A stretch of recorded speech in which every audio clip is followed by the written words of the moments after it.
الله نعم الوكيل نعم المولى ونعم النصير وأفوض أمري إلى الله إن الله بصير بالعباد. بسم الله الرحمن الرحيم. الحمد لله رب العالمين. الحمد لله الذي لا يبلغ مدحته القائلون ولا يحصي نعماءه العابدون ولا يؤدي حقه المجتهدون الذي ليس لصفته حد محدود ولا نعت موجود ولا وقت معدود ولا أجل ممدود. فطر الخلائق بقدرته ونشر الرياح برحمته. ثم الصلاة والسلام على أشرف الأنبياء والمرسلين سيدنا ونبينا وحبيب قلوبنا وطبيب نفوسنا أبي القاسم محمد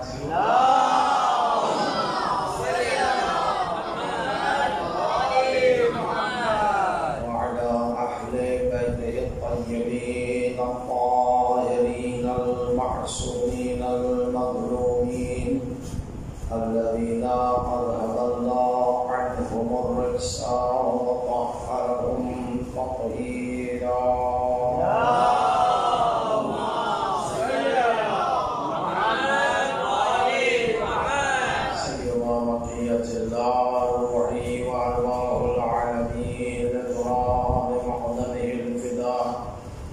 اشرح لي صدري ويسر لي امري واحلل عقدة من لساني يفقهوا قولي. ولعنة الله على اعدائهم اجمعين من يومنا هذا الى يوم الدين.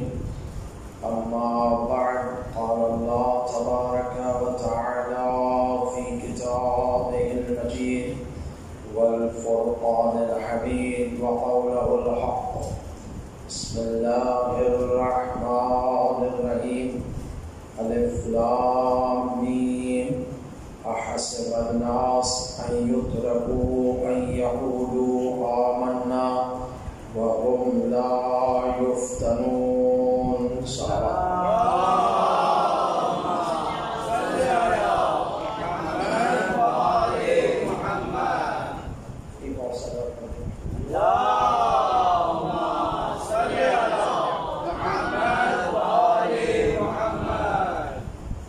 عزیزان محترم، ماہ محرم کی مجالس کا سلسلہ عروس اہل بیت اطہار علیہ السلام کی عنایت سے ہو رہا ہے، اور یقیناً ولی عصر امام زمان علیہ السلام کی بارگاہ میں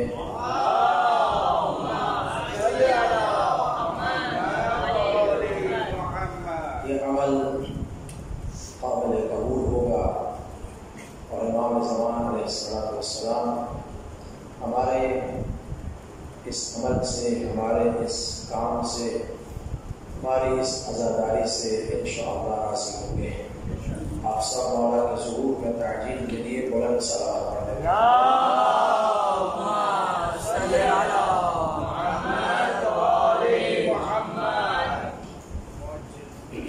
میں نے آپ کی خدمت میں سورہ عنکبوت کی پہلی 2 آیات کی تلاوت کی. انہی آیات کے ذیل میں جو عنوان میں نے رکھا ہے، قرآن میں امتحانات الہی، انشاءاللہ کوشش کروں گا کہ اس آیت کے ذیل میں اور قرآن کی مختلف آیات میں جس امتحان اور آزمائش کا تذکرہ کیا گیا ہے اسے آپ کی خدمت میں بیان کریں۔ ممتحن کون ہے، امتحان کن کا لیا جاتا ہے اور امتحان لیا کیوں جاتا ہے، کس طرح امتحان میں سرخرو ہو، کس طرح ممتحن جس طرح چاہتا ہے ویسے امتحان دے کر پاس ہو، یہ سب آپ کی خدمت میں عرض کر رہا ہوں۔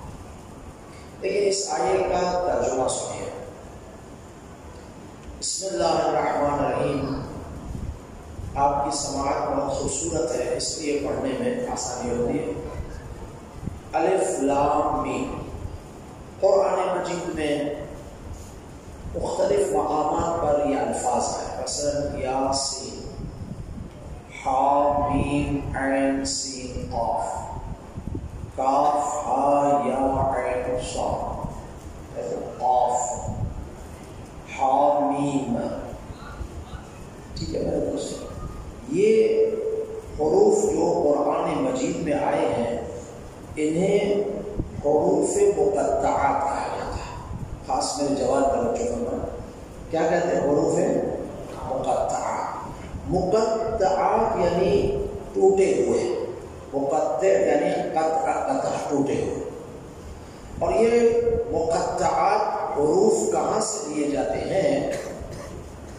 یہ الف سے لے کر یہ تک حروف تہجی ہے۔ جب قرآن مجید پڑھنے کے لیے بچہ مدرسے میں جاتا ہے اس کو قاعدہ پڑھاتے ہیں، ٹھیک ہے نا، وہ بعد والے الفاظ بعد میں پڑھائے جائیں گے، پہلے الف با تا سا جیم ہا خا پڑھاتے ہیں، ٹھیک ہے۔ اسی طرح جب اسکول میں جائیں گے تو وہ پہلے الفابیٹ انگلش کی پڑھائیں گے، اے بی سی ڈی ای، بچوں کو یہیں سے سکھاتے ہیں، تو اسے کہتے ہیں حروف تہجی۔ یہ حروف مقطعات حروف تہجی سے لیا ہوا ہے، ایسے میں ایسے سمجھا اور توڑ توڑ کر لیا ہے۔ مثلا الف لیا، لام لیا، میم لیا، الف لام میم ہو گیا۔ اسی طریقے سے دوسرے ہے، اسے کہتے ہیں حروف مقطعات۔ اب آپ کی خدمت میں عرض کروں، یہ حروف مقطعات اگر میں آپ سے پوچھوں، آپ بتائیے کہ الف لام میم کے معنی کیا ہے؟ بتائیں گے آپ؟ بولیے، نہیں بتائیں گے، تھوڑا بولے۔ کسی مفسر، توجہ چاہو، میں اور آپ تو چلے، ہمارے پاس تو اتنا علم بھی نہیں ہے، لیکن کسی مفسر قرآن نے آج تک تفسیر میں تمام آیات کی تفسیر کو بیان کیا ہے، لیکن حروف مقطعات کی تفسیر بیان کی ہے؟ نہیں۔ کسی مترجم نے قرآن کا ترجمہ کرتے ہوا کہا ذالک الکتاب لا ریب فیہ، اس کتاب میں شک نہیں ہے، ھدی للمتقین، یہ سارے ترجمہ کیا نا، لیکن جب الف لام میم آیا اس کا ترجمہ کسی نے کیا؟ نہیں کیا نا۔ وہی الف لام میم جو اوپر ہے اس کو نیچے لکھ دیا الف لام میم۔ مترجم اس کا معنی کیوں نہیں لکھا؟ توجہ ہے بیٹا، اس کا ترجمہ کیوں نہیں لکھا؟ مفسر قرآن آپ نے اس کا ترجمہ کیوں نہیں لکھا؟ تو جواب آتا ہے اس کا ترجمہ یا اس کی تفسیر ہمیں معلوم ہی نہیں ہے، ہمیں معلوم ہی نہیں ہے۔ تو پوچھا جائے کہ یہ کس کو معلوم ہے، کس کے پاس علم ہے کہ جو ہمیں حروف مقطعات کے بارے میں بتا سکے؟ تو پھر قرآن کی طرف رجوع کرتے ہیں تو قرآن یہ کہتا ہے یہ وہی بتلائے گا جو الراسخون فی العلم ہے، یہ وہی بتائے گا کہ ابھی قرآن نازل ہوا نہیں تھا، وہ موجود تھے، یہ وہی ہستیاں بتلائیں گی جو قرآن کے وارث ہیں۔ سمجھ میں آگے وہ کون ہے؟ والراسخون فی العلم، اہل بیت اطہار علیہ السلام ہے نا۔ اسی لیے میرے مولا علی بن ابی طالب علیہ السلام نے فرمایا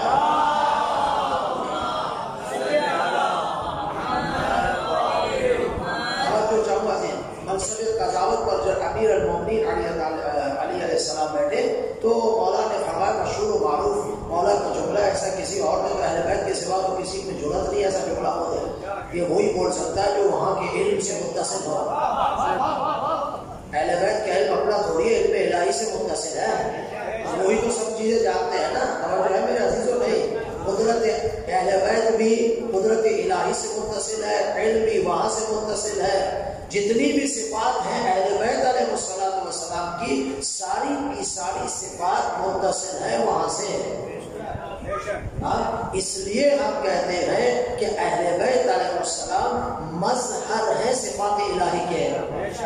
یعنی اگر اللہ کی قدرت کو دیکھنا ہے تو علی کو میدان جنگ میں دیکھو، اگر اللہ کی عبودیت کو دیکھنا ہے تو علی کو مسلح پر دیکھو، اگر قضاوت الہی کا منظر دیکھنا ہے تو علی جب منصب قضاوت پر بیٹھے حکم الہی کو جاری کرے تو اس وقت دیکھو کہ اللہ کا حکم کیسے جاری ہوتا ہے. غریبوں کو کھانا دینا ہو، اللہ کہتا ہے نا انفاق کرو، خدا غنی مطلق ہے. غنی مطلق کی اگر جھلک دیکھنی ہے اہل بیت کے انفاق میں دیکھو تو سمجھ میں آ جائے گا. صلوات پڑھو محمد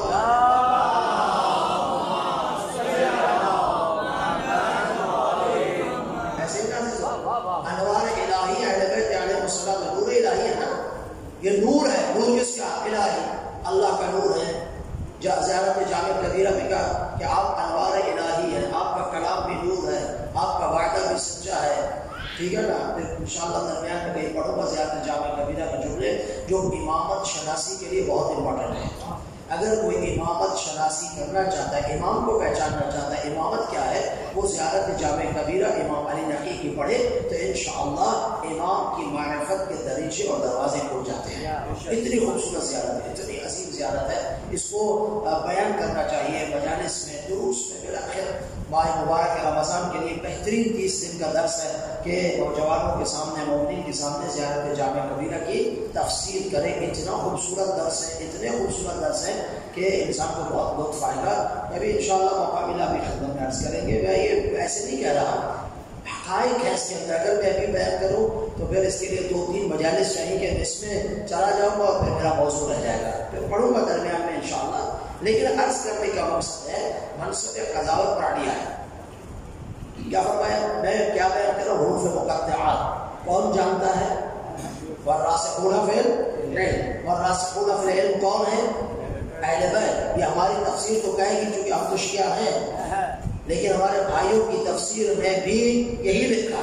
دیکھیں جہاں ان کو معلوم ہے کہ اس کے علاوہ چارہ ہی نہیں ہے، کہیں راستہ نکل سکتا ہے تو نکال لیتے ہیں، لیکن جہاں راستہ نکل ہی نہیں سکتا وہاں تو مجبور ہو جاتے ہیں نا. تو اب وہ لکھا والراسخون فی العلم اہل بیت علیہ السلام ہم مانتے ہیں. ٹھیک ہے نا؟ علی منصب قضاوت پر آئے. فرمایا سلونی سلونی قبل ان تفعلوا، پوچھو پوچھو جو مجھ سے پوچھنا، اس سے پہلے کہ میں تمہارے درمیان سے چلا جاؤں. پوچھ لو مجھ سے. اب اگر کوئی ہوتا تو پوچھتا نا الف لام میم علی کیا ہے، حا میم عین سین قاف علی کیا ہے. علی نہیں بتاتے؟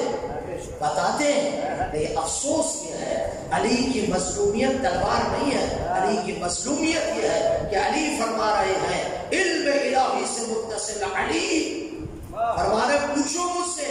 لوگ پوچھ رہے علی بتائے سر پہ بال کتنے ہیں، علی بتاؤ اس امامے کے اندر پیچ کتنے ہیں. علی رو پڑے کہا تو مجھ سے یہ پوچھ رہے ہو؟ ایسی نہیں پوچھا. اور یقین مانے، میرا ایمان یہ کہتا ہے، کیونکہ ابھی تک کسی نے بیان تو نہیں کیا ہے، نہ میں اس یقین کے ساتھ کہہ سکتا ہوں، لیکن یقیناً والراسخون فی العلم کا وارث جب دنیا میں تشریف لے کر آئیں گے اور جب ان حروف مقطعات کو کھولیں گے تو مجھے میرا دل یہ کہتا ہے ہر حرف مقطع میں علی کے فضائل چھپے ہوئے ہیں.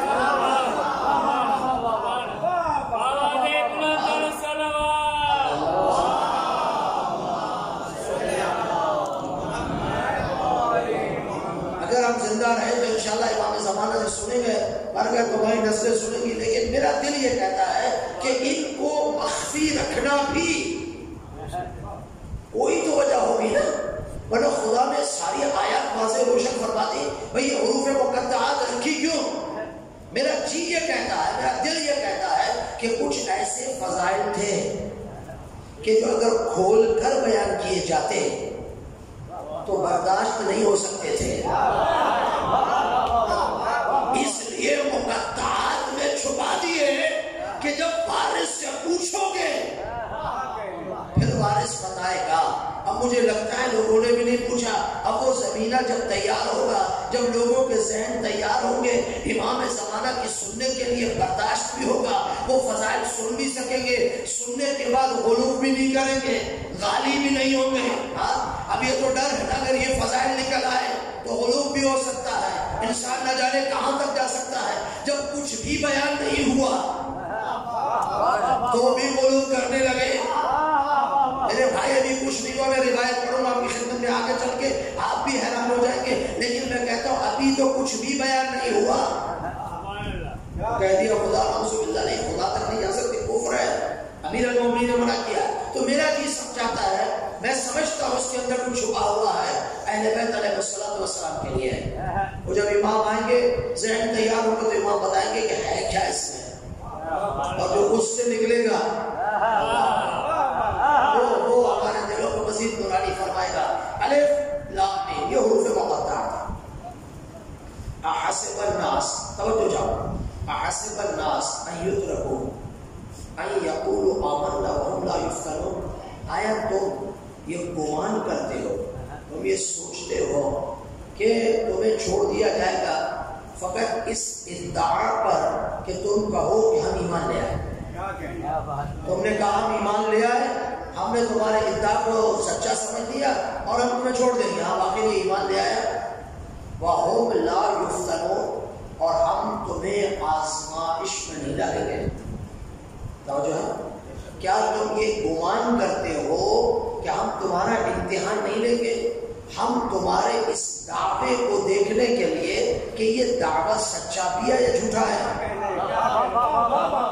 بھائی بڑوں نے جو ہے نا وہ اپنے ایمان کا اعلان کیا نا کہ ہم جیسا کوئی مومن نہیں ہے، حتیٰ جس کے صحیح القاب تھے وہ بھی لے لیے، اس سے زیادہ نہیں بول سکتا، جس کے اصل القاب اس کے تھے وہ دنیا میں آنے سے پہلے ان القابات کو خدا سے لے چکا تھا۔ علی فرماتے ہیں انا صدیق الاکبر فی الاولین والآخرین، میں اولین و آخرین کا صدیق اکبر ہوں۔ صدیق وہ ہے، دنیا میں آنے سے پہلے صدیق تھا، دنیا میں آنے سے پہلے صدیقہ کی فاطمہ الزہرا سلام اللہ علیہ ہے یا نہیں عزیزان محترم؟ تو میرے دوستو ادعا پہ اگر چلے گئے پھر تو مشکل ہو جائے گی، پھر تو سب کہیں مومن ہے، تو کیسے پتا چلے یہ مومن ہے منافق ہے؟ ہاں بھائی امتحان ہوگا تو پتا چلے گا نا یہ ایمان میں ہے یا نہیں، یہ کتنا پیغمبر اکرم سے محبت کرتا ہے۔ اگر ادعا پہ رہ جاتے، توجہ جاؤں گا، اگر ادعا پہ رہتے امتحان نہ ہوتا پھر سب کو ماننا پڑتا، سب کو ماننا پڑتا، لیکن یہ امتحان تھا جس نے سچوں اور جھوٹوں کو جدا کیا، جس نے مومن و منافق کو جدا کیا، جس نے رضی اللہ اور علیہ السلام کو جدا کیا۔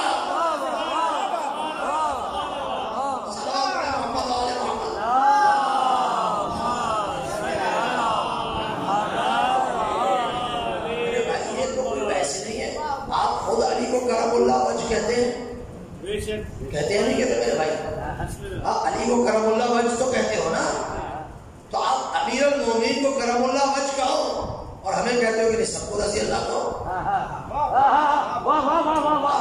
آپ کے نزدیک کم از کم علی کرم اللہ وجہ تو ہے نا، ہمارے نزدیک تو قرآن کہتا علیہ السلام ہے۔ ایسا میں کسی کے کہنے یا نہ کہنے کی ضرورت نہیں ہے، ہم تو علیہ السلام کہتے ہیں، کہتے رہیں گے، اس میں کچھ ہے؟ ہم کسی کہنے سے کیا ہوگا؟ وہ آپ نے سنا ہے نا ماشاءاللہ الحمدللہ ہمارے علماء نے آواز اٹھائی، سب چیزیں ہوئی، وہ اپنی جگہ دفن ہو گیا، لیکن ایک آزمائش کی ہماری مومنین کی، ہمارے علماء کی، کہ یہ ہم فتنہ اٹھانے کی کوشش کرتے ہیں۔ دیکھیں شیعہ قوم جاگتی ہے، سوتی ہے، ان کو یاد رہنا چاہیے جب بھی ایسا فتنہ نکالو گے شیعہ جہاں بھی سوتا رہے آل محمد پر حرف آئے گا تو کھڑا ہو جائے گا۔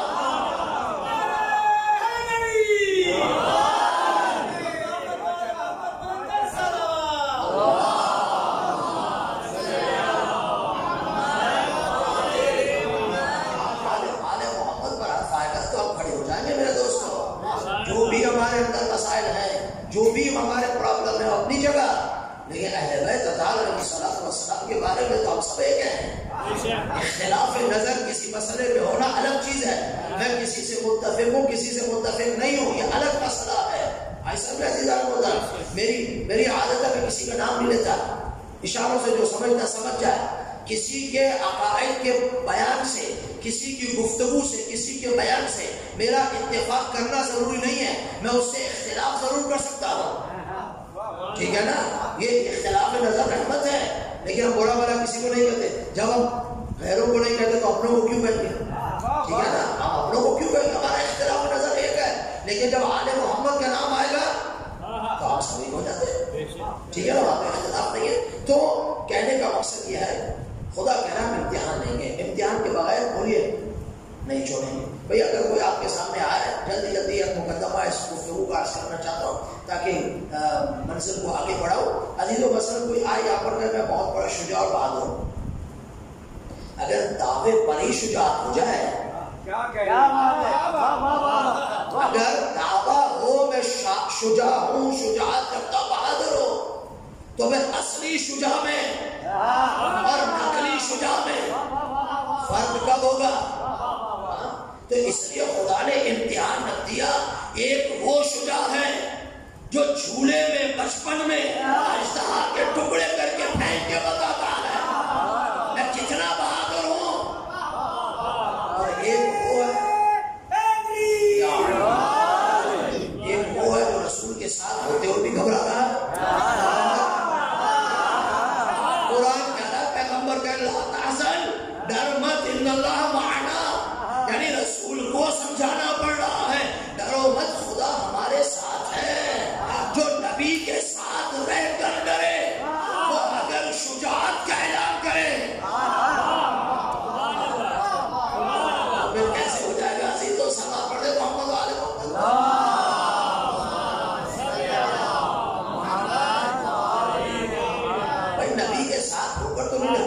اگر ہمارے درمیان پیغمبر ہوں، ہمارے درمیان توجہ جو ہمارے دوست کو خوبصورت سماعت ہے، امام زمانہ ہو، اہل بیت اطہار ہو، ہمیں ڈر لگے گا؟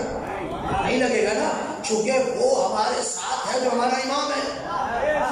یہ تو خاتم الانبیاء ہے، اس کے دست قدرت میں خدا نے سب کچھ دے دیا ہے، کس کی کیا مجال جو اس کے ہوتے ہوئے نقصان پہنچائے؟ میرے دوستوں پیچھے والے سنو، ہاں، کس کی کیا مجال کہ جو خاتم الانبیاء کے ہوتے ہوئے نقصان پہنچائے؟ تو عزیزوں پتہ یہ چلا کہ جس کو ڈر لگا اسے مصطفیٰ کی نبوت پر بھی کوئی بھروسہ نہیں۔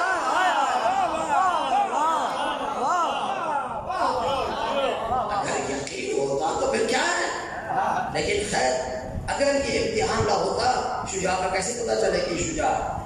تو اللہ نے امتحان رکھا تو ساری شجاعت جنگوں میں نظر آ گئی، ساری شجاعت۔ افسوس تو یہ ہے اگر میں اور آپ توجہ چاہوں، میں اور آپ کہیں جائیں لڑنے کے لیے، ایک مرتبہ، دو مرتبہ، تین مرتبہ، چار مرتبہ، ایسے ہی ہے نا، اور اس کے بعد تو ہمیں خود اپنے اوپر کچھ ہوگا، یار اب تو ہم ہٹ جائیں، اب تو ہم دعویٰ کریں۔ سنو میرے دوستو، سنو بھائی، 5 مرتبہ کم از کم میں نے زیادہ کہہ دیا، مان لو اس کے بعد ہمیں کہیں جاؤ اس بہادر کا مقابلہ کرو، تو کم از کم میں اپنے اندر جھانکوں گا نا، یار 4 مرتبہ تو گیا، ڈر کے واپس آ گیا، کچھ نتیجہ نہیں نکلا، اب 5 مرتبہ مجھے کہیں کہ میں جاؤں گا؟ اگر میرے اندر کچھ ہوگا تو میں نہیں جاؤں گا نا۔ تو میرے بھائی 39 دن وہ بس نہیں آپ لوگوں کے لیے، 39 دن بس نہیں آپ کی شجاعت کے، جب گئے واپس آئے، کچھ نہیں ہوا، نہیں ہوا، نہیں ہوا، اب 40ویں دن میرے محمد نے اعلان کیا، کل میں علم اس کو دوں گا جو فرار ہوگا، فرار نہیں ہوگا، اللہ سے وہ محبت کرتا ہوگا، اللہ اس سے محبت کرتا ہوگا۔ بھائی میرے محمد نے 4 نشانیاں بتا کر حدیث میں بتا دیا، اب تو سمجھنے والوں اب تو ٹانگیں اٹھا کر مت دیکھو کہ اب یہ کس کو علم دیا جائے گا، کہہ دیا کہ مرد ہوگا۔ میرے عزیزوں میری محنت کو ضائع مت ہونے دینا، توجہ رکھنا، کہہ دیا کہ مرد ہوگا، لیکن کہنے کی ضرورت تو نہیں تھی نا، کہہ دیا مرد ہوگا۔ بتلا رہی ہے مرد کی معنی یہ ہے جو جائے گا یا تو شجاعت کے ساتھ سامنے والے کو مار کر آئے گا یا خود مر جائے گا، واپس نہیں جائے گا۔ اس کو مرد کہتے ہیں، اس کو مرد کہتے ہیں، ٹھیک ہے نا۔ ایک تو کام مرد کو دوں گا یا رسول اللہ، دو اسے دوں گا جو کرار ہے، غیر فرار ہے، واپس جانے والا نہیں ہے۔ آپ تو سمجھ جاؤ اس میں تم ہو ہی نہیں۔ انسان کو ہونا کچھ چیزیں ایسی جس میں ہم ہیں تو پھر بھی انتظار کریں ہمیں ملے گا، ہم ہیں ہی نہیں۔ پھر کہا اللہ، وہ اللہ سے محبت کرتا ہے، شاید تم بھی کرتے ہو لیکن علی جیسی تو محبت کر ہی نہیں سکتے۔ چلو یہاں تک مان لیا تم کو ہم بھی اللہ سے محبت کرتے ہیں، محبت کرنے دیکھنے والی چیز ہے، مان لیا۔ لیکن پھر کہا اللہ اس سے محبت کرتا ہوں۔ اب یہ کہہ دیا تو 40ویں دن بھی یہ شجاعانے مرد بہادر تھے، پھر بھی انتظار کرتے اللہ کس کو ملے گا۔ میرے عزیزوں خدا کی قسم توجہ چاہوں گا، پوری توجہ چاہوں گا، علی دو ہی جگہ تو آرام سے سوئے ہیں، علی دو ہی جگہ تو آرام سے سوئے ہیں۔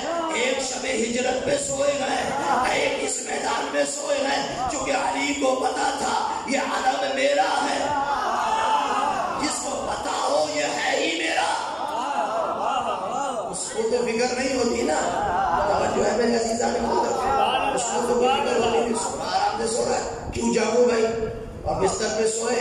شب ہجرت فرماتے ہیں ایسی میٹھی نیند کبھی نہیں آئی، اس لیے کہ محمد کی جان بچانے کے لیے سوئے ہیں۔ علی کی ساری زندگی محمد کی جان بچانے میں لگی، ابو طالب نے محمد کی جان بچانے کے لیے علی کو آگے رکھا، اور جب علی بڑے ہوئے تو اپنے آپ کو آگے رکھا۔ یہی وجہ ہے جنگ احد میں، جنگ احد میں جب سارے شجاع بھاگ گئے، میں نے اس دن کا نام نہیں لیا کہ مجھے کہو یہ کہا، میں نے نہیں کہا، میں نے کہا جب سارے شجاع، پیغمبر کی بات یہ تھی کہ یہاں سے جانا مت، خدا کہہ رہا ہے جو میرا محمد کہے اس پہ مانو، آگے پیچھے نہ ہونا۔ لیکن سارے شجاع جب چلے گئے تو علی جیسا شجاع میدان میں آیا، ایک ہاتھ سے تلوار چلا کے دشمن کا مقابلہ، توجہ چاہتا، دوسرے ہاتھ سے محمد کا ہاتھ بلند کیا ہوا ہے، تو ایک ہاتھ سے وہی لڑ سکتا ہے۔ علی ابن ابی طالب کی عظمت کو پہچانو، دوسرے ہاتھ سے پیغمبر کے ہاتھ کو اٹھایا، کہا لوگو محمد زندہ ہے، محمد زندہ ہے، چونکہ وہاں آواز بلند ہو رہی تھی محمد مر گئے نعوذ باللہ۔ اب علی نے پیغمبر اکرم کی جان بچائی ہے نہیں، ایک ہاتھ سے تلوار، دوسرے ہاتھ پہ پیغمبر کا ہاتھ۔ اب پیغمبر نے فرمایا علی یہ تمہارا جو کام جنگ احد میں تم نے کیا نا، یہ مجھ پر باقی ہے، یہ مجھ پر باقی ہے، اس کو اتاروں گا ضرور۔ توجہ چاہوں گا، یہ بھی میدان کی بات تھی، یہ ہاتھ بھی میدان میں ہی بلند کیا تھا، کہا وہ ہاتھ دوسرے میدان ہی میں ہوں گے تو خود کے میدان میں دونوں ہاتھوں کو بلند کر کے کہا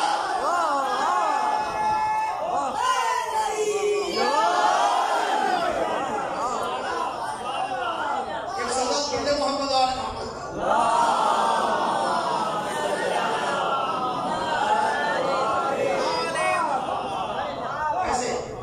شجاعوں کو کیسے پتہ چلے؟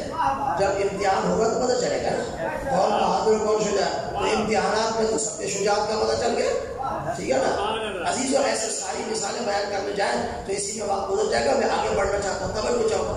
ایک بات سنیں، سخاوت پہ امیر المومنین علی بن ابی طالب علیہ السلام صحیح ہے، سارے اہل سنت بھی مانتے ہیں، بھائی اگر سخاوت کا کوئی دعویٰ کر دے امتحان نہ ہو تو کیسے پتہ چلے کہ یہ سخی ہے، یہ کیا ہے؟ یا تو کبھی بتا دو تاریخ میں کسی بھی جگہ بتا دو کہ یہ علی کے علاوہ دوسروں کی سخاوت، وہ تو سارے شجاع اس انتظار میں تھے مال غنیمت ملے گا کب،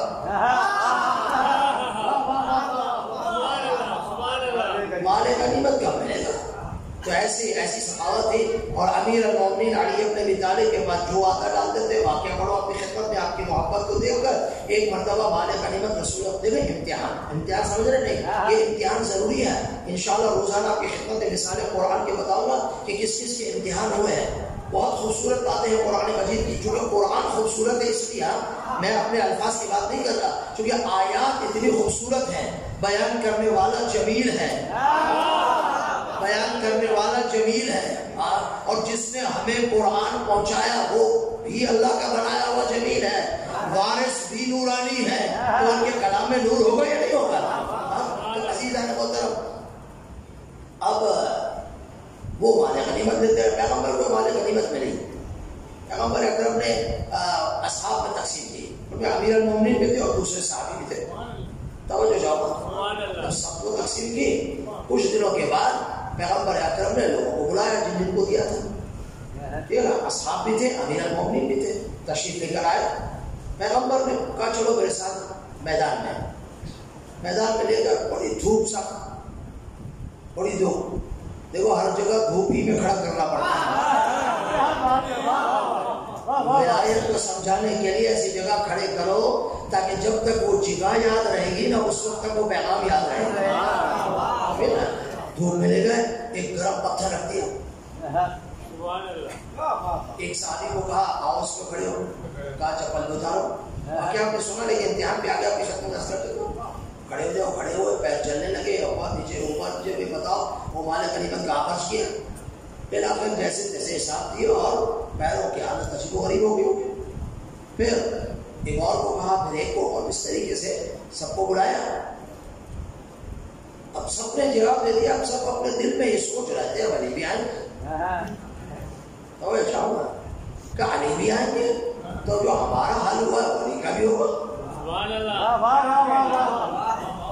یہ نہیں معلوم کہ علی کا مقام و فضیلت ہے کیا. علی آئے، علی نے پیر پہ رکھا. پہلی بات تو یہ ہے، سنو میرے عزیزو، پہلی بات تو یہ ہے اس پتھر کی کیا مجال،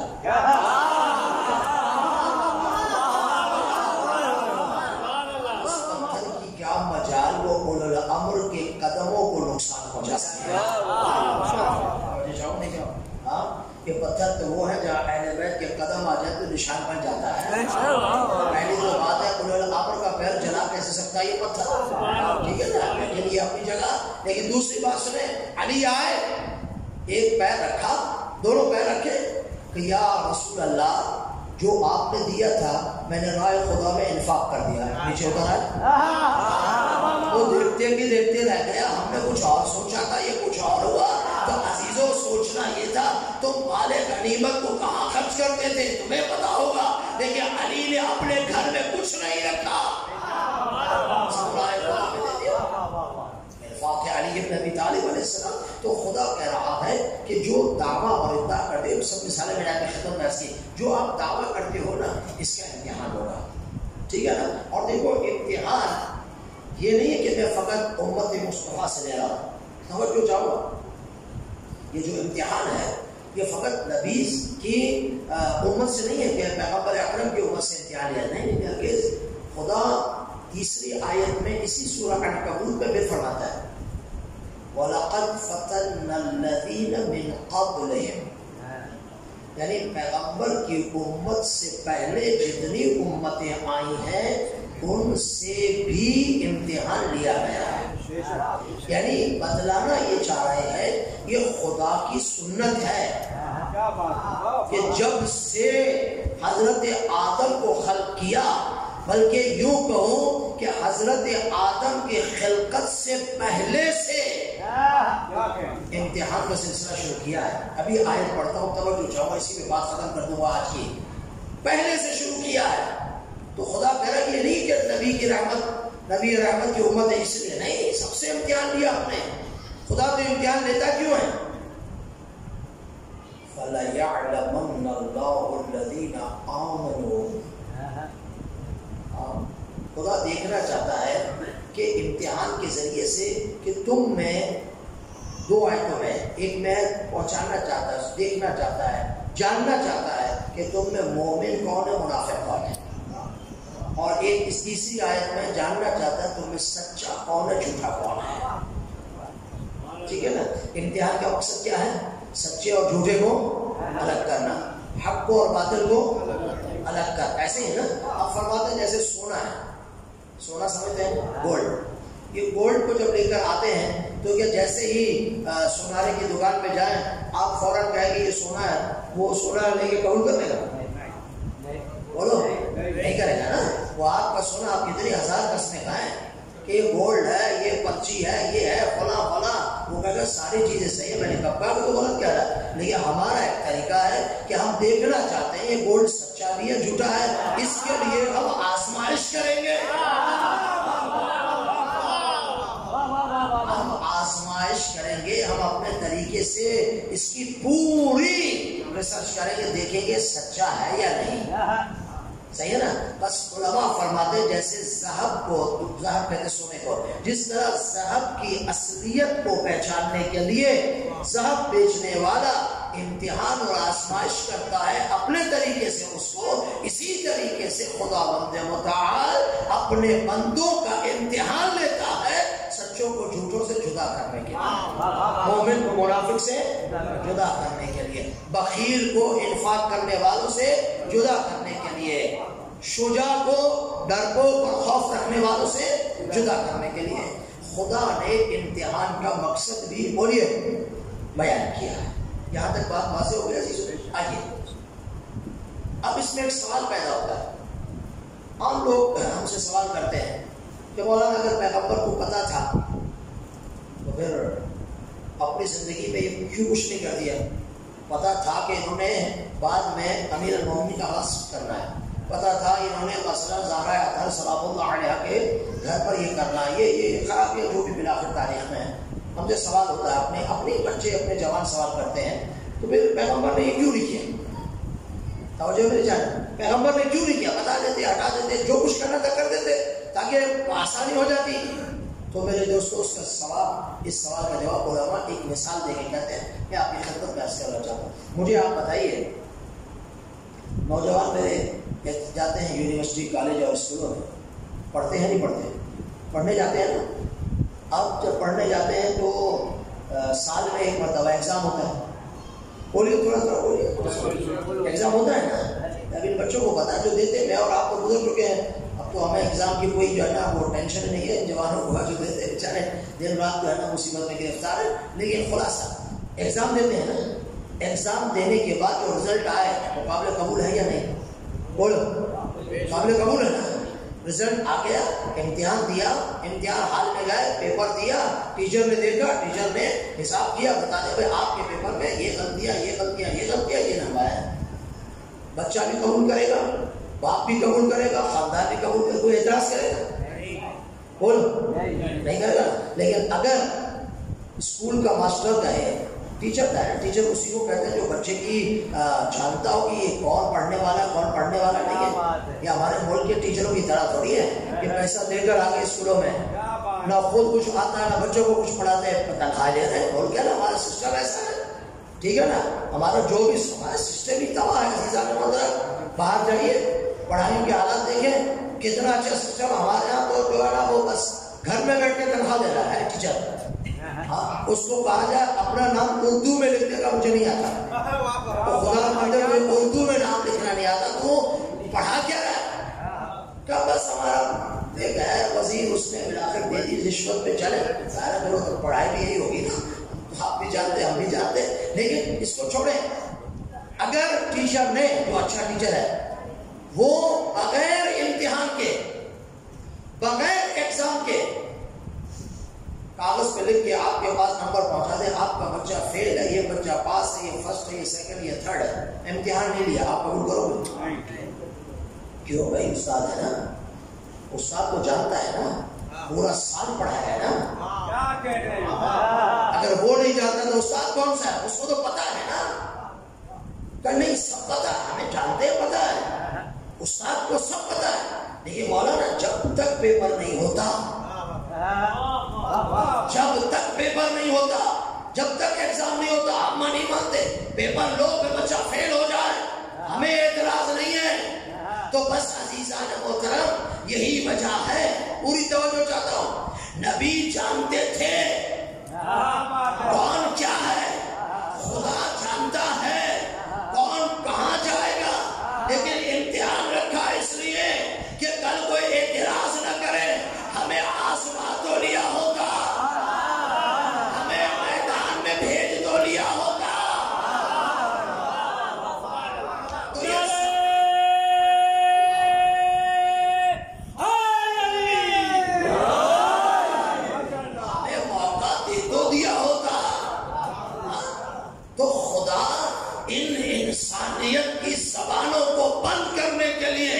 کہ کل یہ نہ کہیں ہمیں موقع ہی نہیں ملا، ہمیں بھیجا ہی نہیں گیا، خدا نہیں ہم بھیجیں گے، ہم سب کچھ کریں گے، ہم امتحان لیں گے۔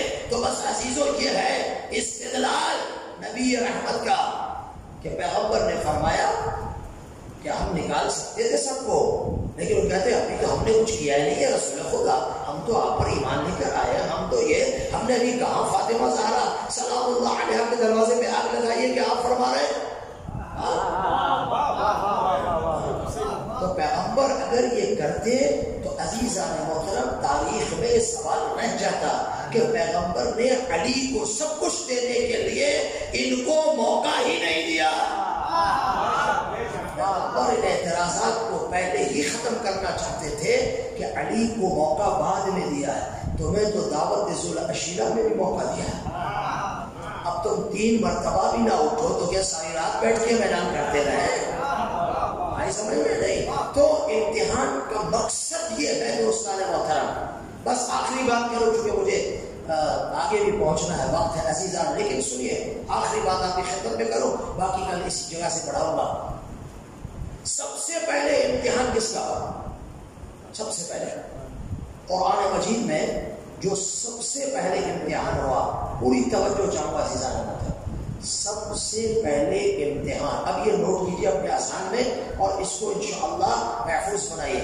سب سے پہلا امتحان جو قرآن مجید میں بیان کیا گیا ہے وہ امتحان تھا ملائکہ کا۔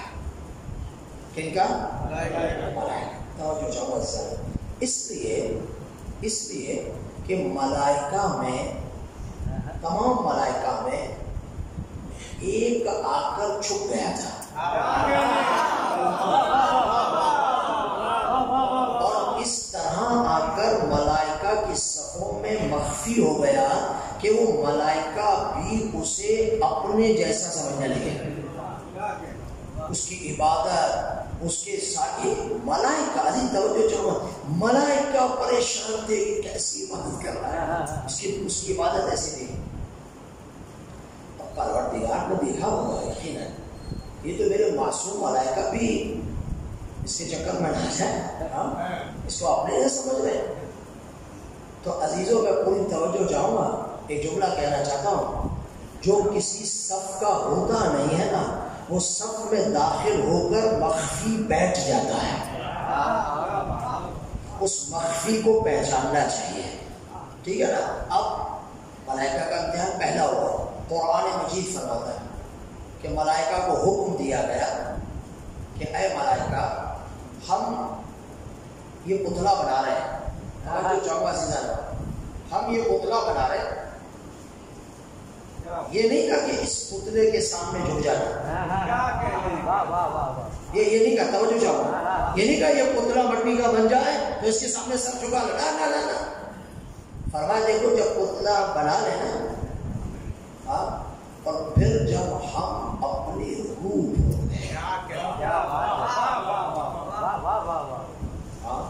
پھر اے ملائکہ جھک جانا، وَإِذْ قُلْنَا لِلْمَلَائِكَةِ اسْجُدُوا لِآدَمَ، اے ملائکہ، ہم نے کہا ملائکہ جھک جاؤ۔ توجہ چاہوں گا عزیزوں، بس یہ میری آخری بات ہے، جھک جاؤ۔ تمام ملائکہ کو حکم ہے نا، وَإِذْ قُلْنَا لِلْمَلَائِكَةِ، سارے کے سارے ملائکہ جھک جاؤ۔ یہ جو چھپا ہوا تھا نا امیر المومنین نہج البلاغہ کے خطبہ قاصعہ میں، بہت خوبصورت خطبہ، بہت خوبصورت خطبہ قاصعہ، موقع کبھی میرے بیٹھ جائے کرو پڑھ لیا کرو، مولا کے خطبے بھی بہت خوبصورت ہیں، خطبہ قاصعہ۔ امیر المومنین فرماتے ہیں یہ جو چھپا بیٹھا تھا نا اس نے 6000 سال عبادت کی، 6000 سال۔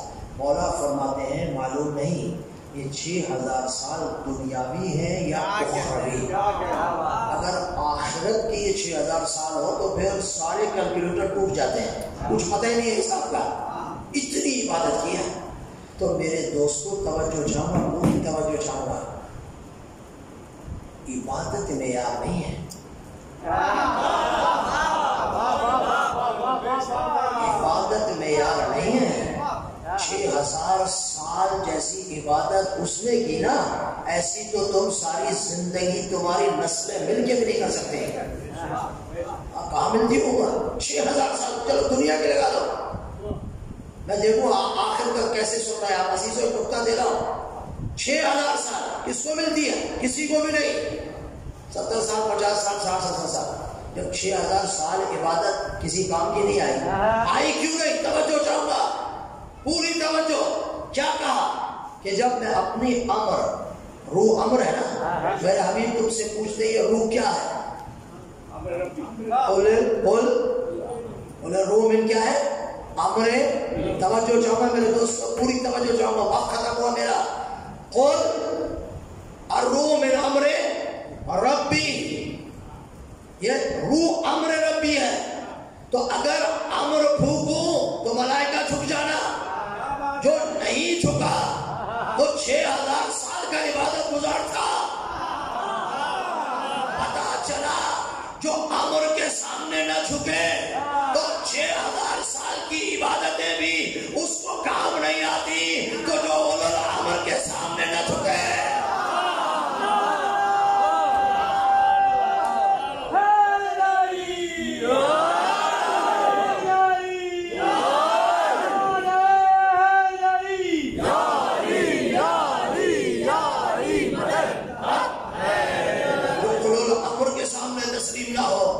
جو امیر المؤمنین کے سامنے سر نہ جھکا ہے. سر جھکانے کا مقصد سجدہ نہیں ہے، تسلیم ہونا، ان کی بات کو ماننا، ان کو ولی ماننا، ان کی تمام ولایتوں پر ایمان لے کر آنا. چاہے ولایت تشریح ہو، وہ کہہ دیں یہ کرو تو کرو، وہ کہہ دیں نہ کرو تو نہ کرو، بات ختم. اور چاہے ولایت تکوینی ہو، ہر لحاظ سے اولی الامر کے سامنے تسلیم ہونا ہے. اگر نہیں ہوگے تو ساری عبادتیں بولیے بیکار ہو جائیں گی. کل آیت پڑھوں گا انشاءاللہ. قرآن مجید میں آیت ہے کہ جو کہتی ہے کہ سارے اعمال ہباء منصورہ ہو جائیں گے، سارے اعمال ٹکڑے ٹکڑے ہو کے منہ پہ مارے جائیں گے. کل آیت پڑھوں گا، ختم ہوا عزیزان محترم. ملائکہ کو حکم ہوا، ملائکہ جھکے یا نہیں جھکے؟ اللہ کے امر کے سامنے جھک گئے سارے، الا ابلیس. ابلیس نہیں جھکا. تو جو امر کے سامنے نہ جھکے وہ ابلیس ہے. جو اولو الامر کے سامنے نہ آئے وہ ابلیس کی اولاد ہے.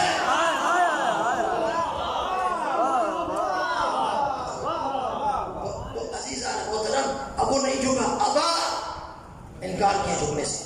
واستکبرا، تکبر کیا. وکانا، نہیں کہا کہ اب ہو رہا ہے، نہ، خدا کے علم میں پہلے سے تھا. خدا اپنے اس علم ازلی کا اعلان کر رہا ہے. یہ تو فقط بتلانا چاہتا ہے لوگوں کو اور ان لوگوں کو کہ دیکھو ہمیں تو پتا تھا. پتا چلا امتحان کا. خدا کو پتا تھا کہ ایک مخفی بیٹھا ہے، اس کو نکالنا ہے. وہ کانا من الکافرین، یہ کافرین میں سے تھا، وہ نہیں گیا. کافرین میں سے تھا، نہیں جھکا. ایسا میں عزیزان ہوتا ہے. تو کہنے کا مقصد یہ ہے پروردگار نے پہلا امتحان حضرت ملائکہ سے لیا. اب انشاءاللہ اس کو آگے بڑھاؤں گا، بہت سارے پوائنٹ باقی ہیں، وقت ختم ہو چکا ہے. بلند صلوات پڑھیں محمد و آل محمد.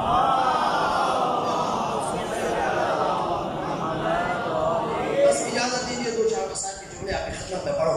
عزاداران سید الشہداء، یہ امتحان انبیاء سے لیا گیا، بتاؤں گا ائمہ علیہ السلام سے بھی لیا گیا. یہ امتحان کربلا میں بھی لیا گیا، اور جو امتحان کربلا میں